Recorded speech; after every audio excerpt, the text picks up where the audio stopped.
Welcome back to the KIX 96.5 Morning Show. We love featuring indie artists on the show, and this morning we're heading to Australia, where Destiny Band Oz. They're the performing name of the multi-award-winning husband and wife duo. They're singer-songwriters Thomas and Tessa. They've been performing together for years, but they only started releasing music in 2017. 4 albums, 2 EPs, and a truckload of awards later. They're not slowing down. We're excited to have both of them, Thomas and Tessa, on the show. First, guys, thanks for coming on. Oh, no worries. Our pleasure. Thank you. What an intro. Well, what a month. Holy cow. First, you won the LDM award for Who I Might Be. A week later, you win the International Entertainer of the Year for the ISA Awards, the International Singer-Songwriters Awards. Congrats. Were you surprised? What'd you think when you found out? Oh, well, yeah, we were amazed and rapt. Pretty overwhelming, really. We weren't expecting it, but... No, especially because we've already won a couple of awards, ISSA awards. And, yeah, we sort of thought, there'll probably be lots of other people who are deserving. So we are actually blown away. What's it been with you guys? You immediately start releasing music in 2017. You get a #1 song. You get a National Band of the Year in 2018, National Artist of the Year in 2019. What's been the magic? Love. Well, look, I think when people see us on stage, we're very, we're husband and wife, and we sort of do run off ourselves a bit, and people love that, and they love our music for some reason. We just keep writing songs that seem to be working. Tessa's got a great voice, so it makes it easy for me to write songs because I know she can deliver them when I write them. But later now we write a lot of stuff together, which is even better. It's more exciting, so it's sort of changing our direction a little bit, but it's just great. It's a lot of fun. We love it. I think that's the key. Well, loving what you're doing. Yeah, I think that helps to be a little more mature. The pressure's not on. You're doing it more for fun and the love of music. For sure. Yeah, 100%. And, performing live is the biggest thing for any musician. And unfortunately, COVID slowed that down for us. But now we're back in the out there gigging every week virtually. This week, then we've got 2 gigs coming up, back to back, which is fantastic to see that happening again. Yeah, COVID lockdowns really hit us hard because we had an Australian tour and a Tasmanian tour, and we'd even been asked to go to Sri Lanka because we'd our band had backed a Sri Lankan artist a year before that, and they actually liked us so much that they wanted us to go there. So it really threw all the, a spanner in the works. Well, we're going to touch on COVID because you guys were rocking. But first, let me ask you this. You meet in a line dancing country band in 1996. Yeah. Who made the first move? The drummer. High school thing. He actually rang me up. Thomas had split up from his ex-wife, and the drummer rang me and asked if I would go out with Thomas if he asked me. Hadn't dated anyone for 20 years, so I thought, this is going to be a tough one. So, the drummer actually got us our first date. I mean, we hit it off straight away. How old are you? Oh, a long time ago now, but, we hit it off straight away in the band, and we were all good mates, and Tessa and I had a really good connection, and it just went from there. The rest is history. The rest is history, yeah. Many kids later, and, it's the band lineup has changed over the years. But, it's always just been, we've always been the front of the band, and the rest are basically, players in the band. And we've never looked back. It's been such a great journey. Yeah, that's funny. There's a middleman that got you two together. There is. There's a middleman. That's because I didn't have enough courage to ask her myself. I didn't want to get a slap in the face saying no. But anyway, that's all right. That's hilarious. Well, and then you guys perform for years. The brush fires hit in like 2010. You move around. You're raising kids. It's like you said. The kids finally get old enough. You decide to start recording original songs. Were you writing original songs all along, or did you turn the corner and say, okay, now it's time to start writing music? Yeah, no, we had, especially Thomas had started off mainly doing songwriting, and we actually built, because we were builders as well during that time, and the dream home that we built had a studio and theatre room and, big area for rehearsing and stuff. So that was our plan, pardon me, to actually get into the studio and record an album.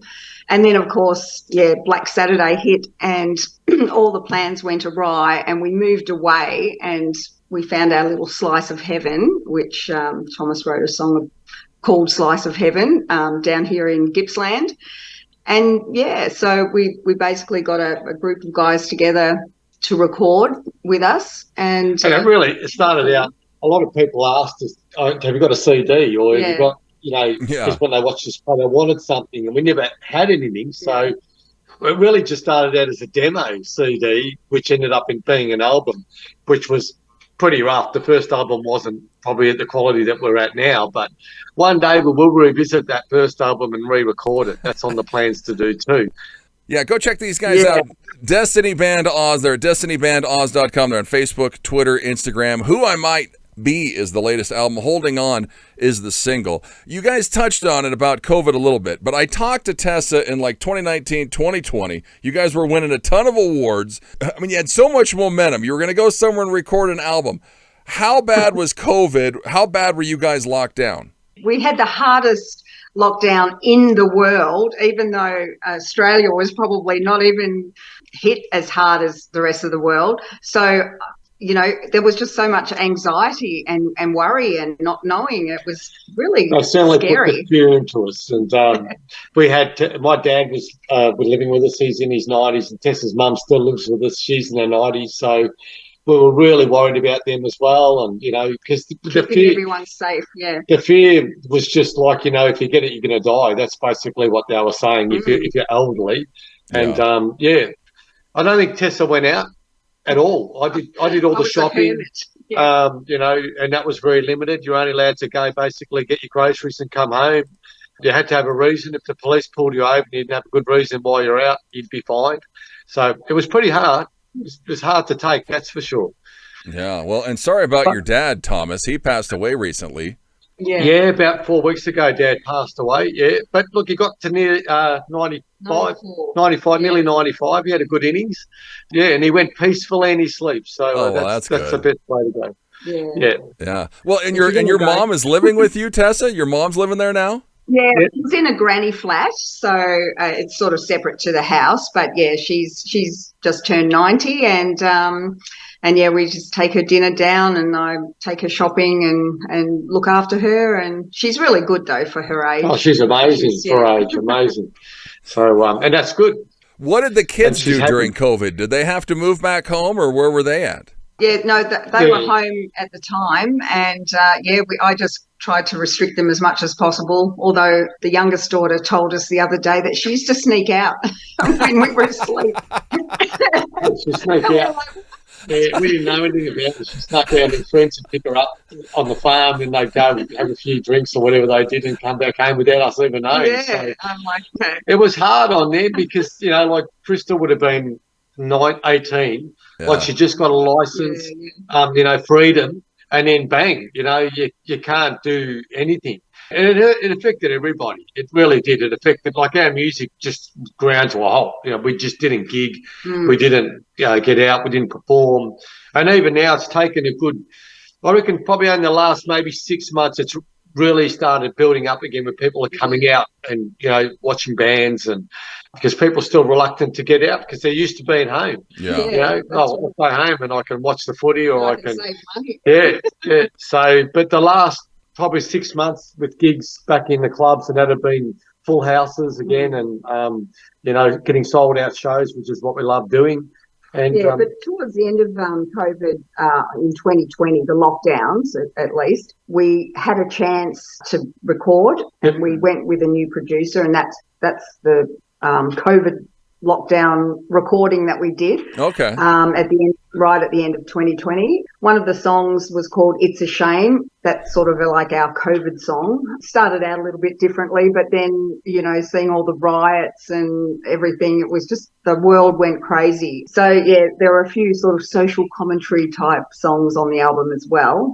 Bit of a mixed bag. But then it started off really well. We played New Year's Eve and 2020 to 2021, and we were getting gigs again, and then bang, 2021 later on, we were locked down again for another like 6 months or something. So it was really touch and go. A lot of people don't realise to put a tour together isn't. It takes a year or 2 years to put that tour in place. Where you're going to hit the road, you want to have gigs lined up, and because it's a hell of an expense. Yeah. To put that back together now, it's just so hard. But we're getting festivals again now. We keep being booked, and we are really concentrating on playing locally, which is great for us because we have so many venues in our backyard, so to speak. So it's great to be out there just playing again. Well, one cool thing we both just experienced, the Cranberry Merchants came out with the Walkabout video.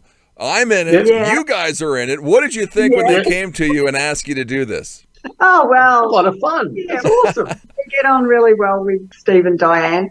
Actually, they wanted to do a video of something to do with the moon, and they wanted to get all their friends to send pictures of the moon from like videos from all around the world. And I don't think it ever got up because I don't think they got enough footage, but I was out there with Thomas and the cat filming the moon and just, I don't know, it was really weird, but we get on really well. And they asked if we do voiceover, and I said, you want me to do it like I was, a real ochre, slow? And we're on the farm. We live on the farm. We are farmers. We're country people. But, we didn't have to do any voiceover. We just did it normal. It's a natural thing. So it was a bit of fun. It was a lot of fun, actually. And it was funny watching the video when they finished it. I thought, how good was that, Oh, that's great. The old Lego. I know. We're famous Legos now. I know. I was so chuffed when they made Lego people out of us a couple of years ago. Like, it was, wow, we've really made it. We've got Lego characters. That's right. Exactly. Massive. Yeah, exactly right. Yeah, but, you're famous. It's fun, and it's nice to work with other musicians too that are like-minded. That's a beautiful thing. And we have done a couple of collaborations as well too. Yeah. Which is... It's fun being in the indie community. Well, you mentioned living on the farm. What do you do with horses, Tessa? What kind of horse riding are you doing? Well, I'm doing dressage, which is sort of the most, well, I wouldn't say least dangerous, because horse riding is dangerous just full stop. But I used to jump and go fox hunting and, like the English stuff years ago, and it was mega dangerous. And so after I'd had a car accident and whatnot, I was not even sure whether I'd actually ride again. But, now I'm full on. I've got a lovely 75% Frisian mare that I bred. Yeah, I'm just getting her going really well. So competing and doing all that while I can. She's out most weekends on horses. Horsing around. If we're not, or actually, we're not gigging. If we gig on a Friday night, quite often we're up at 6 loading the horse float ready to go on the Saturday. So, and we've got cows and sheep. We've got lambs at the moment. We've got a huge flock of lambs at the moment, which is great, and a big veggie patch. So we're pretty organic and. On down the long way. Yeah, we love being on the farm. I mean, there was a time when Tessa had 13 horses. When I was breeding, I used to breed sport horses, and I had a lot of foals at the time, so that's why there were so many. Yeah. So, but, now we're just mainly just hobby farmers, I suppose. Yeah. Love the farm life and frees us up to play in the band and gig and do things that we love doing. Yeah. Well, I told somebody you guys are going to be on, and they said, well, what is it, winter in Australia right now? So tell us what's going on with your seasons and what's the temperature? We're just about to go into spring, but it's been a really mild winter this year. We, especially the last month, it's been beautiful weather. It's like 18 degrees out there now. It was -2 this morning. It was a frost. But it's a beautiful day now, and but it's just been absolutely beautiful weather. Go and check them out. Destiny Band Oz or DestinyBandOz.com. Go and follow them there on all social media platforms. What's with Chloe? She's got a podcast, Dating to Marry and Everything in Between. Have you guys been on this? What's going on here? Well, it's awesome. It's very interesting, and I think, where has she heard that from? Or So Chloe's in the army, and she's a nurse, and she's had a lot of her friends, her age group, have trouble with relationships going forward, and so did she. She's getting married next month, and it's just basically about what you look for and what maybe setting up a lot of boundaries early in a relationship of what you will tolerate and what you won't. Whereas a lot of her friends seem to just get a guy and what they get just accept it, and then of course it goes pear-shaped. And it came about, she told me, because a lady at work who was older than her was, telling her about this guy that she'd been dating and, how it had gone a bit pear-shaped. And Chloe was just trying to build up her morale and saying, you are a wonderful woman, don't worry if you're a little bit chunky or whatever, you're amazing. And she was very uplifting, and the lady was like, you should, be a counsellor, or you should do something with this, because you inspired me so much that I shouldn't have to take this rubbish from somebody else. So it's true. Yeah, so Chloe is always ambitious and go ahead. So she thought, right, I'm going to do a podcast. And it's been fantastic. She's got a lot of followers. People are liking it, and they're listening to it. It's good. Look, you take it or leave it. It's her. She's had a few relationships that went pear-shaped that she put her heart and soul into. I think she's learned from that as well. Chloe's very positive person. She's very electric. Chloe was born, and the minute she was born, she was basically hit the floor running. Yeah, 8.5 months walking, and we thought she had a stutter at one stage because she was trying to get out, and she's like, as a little baby. But But she's a lovely young lady, and she's got a lovely, future son-in-law who's just an amazing guy and supportive. And no, it's great. People like what she's doing, and we're a bit worried in the start, thinking people might take it, and attack her. But she said, look, they don't have to watch it. That's right. Someone, That's awesome. Well, she's got a good example with you two, so she's got someone to look at. And then Crystal, she's 21 and she just bought a house? What the heck? Yeah. I have a 21-year-old son, and he's nowhere near buying a house. Well, look, we pushed her along, and we thought. Otherwise, she'd never move out. No, when she lived at home, she never paid any board or any rent or anything. But I made sure she gave us money that we could save for her. And of course, savings. I'm a builder, so she was able to buy a house, not a new home. In need of a lot of repair. It's a major reno, but she's in the market. She's got her first home. It's in a beautiful little town not far from us here, about 15 minutes away. Yeah. And it's a beautiful house. It's going to be magnificent. And she's working hard. She's a manager. She's a manager at Aldi here in Australia. You've got Aldi in America, I'm sure. And she's worked so hard to get where she is. And she's a lot like her mum. She's very, I won't say tight, but she's very good with her money. So, canny is the word, canny. And good for her, and we support her. We love all our kids. They've all done exceptionally well. All 5 of them have done well. But you're right, 21-year-old in her own home, on her own, has done exceptionally well for herself, and we're very proud of her. Very proud of her. Yeah, that's awesome. And now Dad has a big project ahead of him. Yeah, well, I've already done a fair hit of the house, but it's all right. Like, I'm semi-retired anyway. As I said, music and the farm's all I really do now. Yeah, the music's taken over everything else. Yeah, and you know what? She worked. We did 4 weeks straight on the reno, and she was with me every minute. Every nail she pulled out, and she was pulling down plaster and paint. She painted the whole house herself, which is amazing. No, she's hard worker. Good on her. Well done. Well, you got a couple of gigs coming up. Who I Might Be has been out for a couple of years. What do we got in the hopper, guys? What's coming next? Tessa's department, that one. Oh, well, no, we have actually got a collection of songs that we would like to record, but we're not sure whether we'll go down the path of doing it ourselves, because I know a lot of indie artists do that. I think Cranberry Merchants do that as well. We've got a new desk or something. Yeah, we've got a full studio set up. We can record here, but I don't know. Sometimes it's easier just to go in the studio. Less hassle for me. And unfortunately, when it comes to the last mix down, I don't hear like Tessa hears. Tessa can sit there and listen to something 100 times, and I know that's not quite right. We're only zoning on me, on my guitar work, on my bass work. So sometimes it's easy to have an outsider do that final. Yeah, I can split and listen to every single part. Whereas I can't do that. So, but we'll see. We may even do a few covers. People have asked us for some covers, which would probably go down that path as well. But, at the end of the day, every day's a new journey. Every day's a new day. So we have got new songs coming, 100%. And there probably might be a few covers in there, which I'd love to do. I know we do a few covers of Tessa.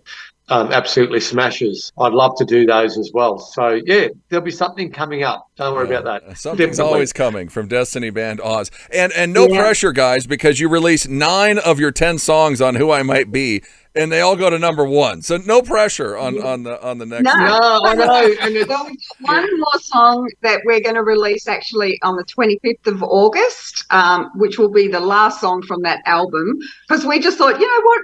We love all these songs. We're going to release all these as singles. Yeah, the last one's called All Alone. And I think it sort of says everyone's sort of out for you to do something for them, but you really need to take stock and go, well, no, I really need to actually look after myself. And if I'm all alone, well, so be it. But, you know, no matter what you do, you can't please everyone. So. True. Very true. I couldn't have said that any better. Tessa and Thomas, go and check them out. Destiny Band Oz. Go and follow them. Go and check out their website, Destiny Band Oz, and stream all of their stuff. Well, here we're going to play Holding On. Let's hear it. Guys, thanks so much for coming on. Thank you so much, and we'll talk again soon. For sure. Thanks, it's Jim. Destiny Band Oz. It's KIX 96.5.